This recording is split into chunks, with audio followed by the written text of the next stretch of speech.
People look at me and see a finished story. 98 years old. They see the final chapter, the last page. Whatever wasn't done by now simply won't be done. I want to tell you something most people get wrong. They confuse two words that don't mean the same thing. Those words live in different houses. They eat different food. They sleep in different beds. And the distance between them is where your entire life still lives. I'm 98. I've had almost a century to learn the difference, and it matters more than most people realize. So sit with me for a few minutes. I think you need to hear this.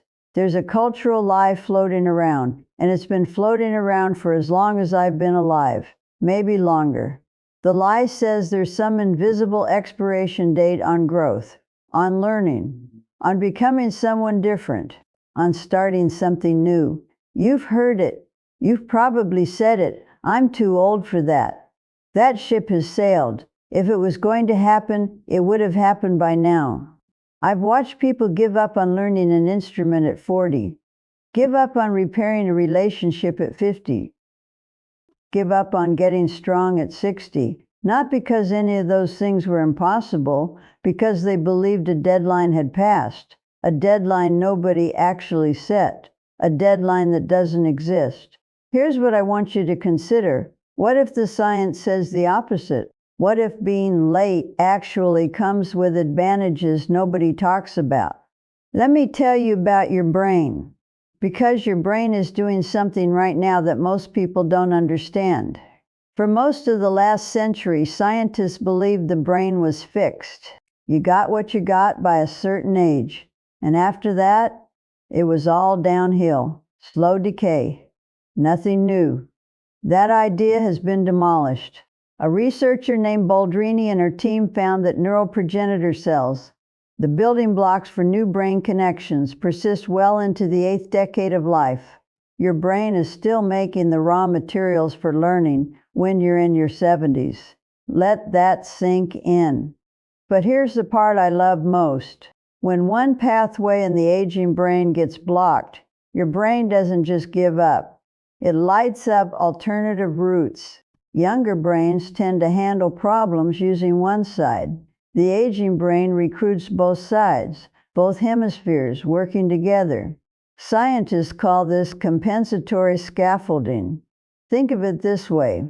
The young brain is a sports car on a highway, but the older brain is a seasoned cab driver. When the main road is blocked, she knows the side streets. She uses more of the map, not less. The brain doesn't get weaker with age. It gets more creative. Now let me tell you a story that changed the way I think about the body.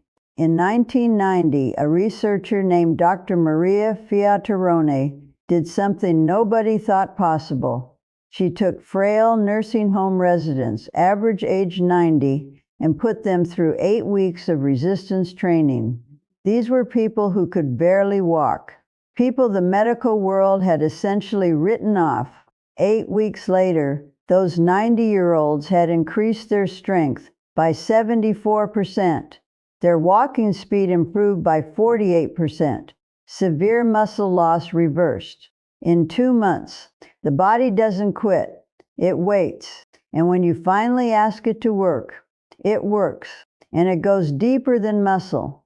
Researchers, using what's called the Horvath epigenetic clock, found that an 8-week lifestyle intervention reversed biological age by nearly 2 years. Your DNA is not a sentence. It's an instrument you can still play.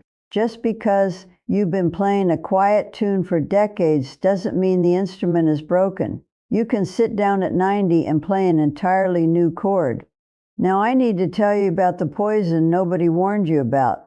A researcher at Yale named Becca Levy has spent decades studying something called stereotype embodiment.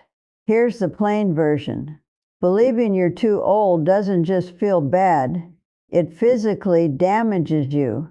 Levy found that people with negative beliefs about aging lived 7.5 years less than those with positive beliefs. 7.5 years.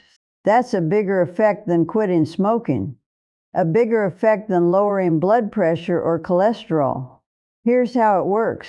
When you internalize the idea that you're too old, your body treats that belief like a threat. Your stress system activates, cortisol floods in.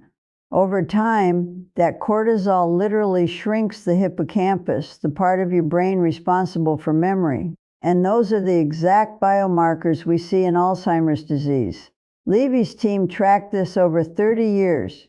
People with negative age beliefs experienced a 44% increase in cortisol. Those with positive beliefs saw a slight decline. Every time someone convinces you it's too late, they're not being kind. They're poisoning you. And the worst part, you do it to yourself. Every time you look in the mirror and say it's over, you pour that chemical acid into your own brain. So stop. Right now, stop doing that to yourself.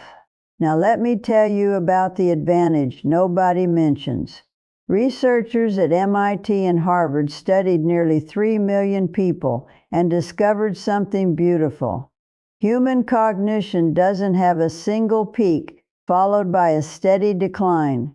Different skills peak at vastly different times.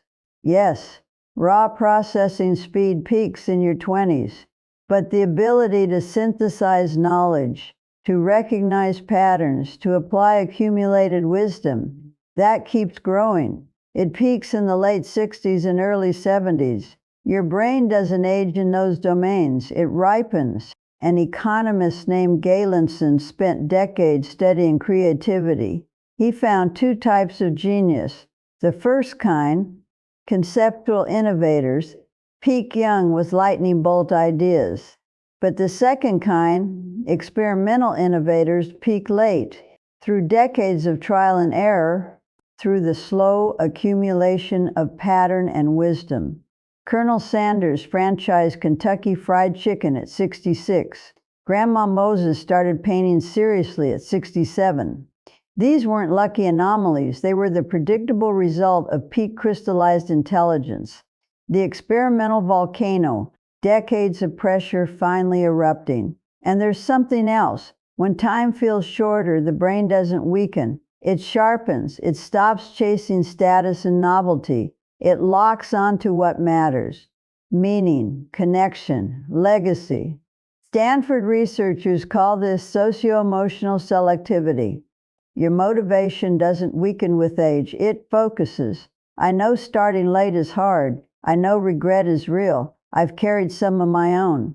But I want you to hear me clearly now. Regret is not the same as defeat. Late is not the same as finished. Late is a position, a starting point. It means the road is still open. You just haven't walked it yet.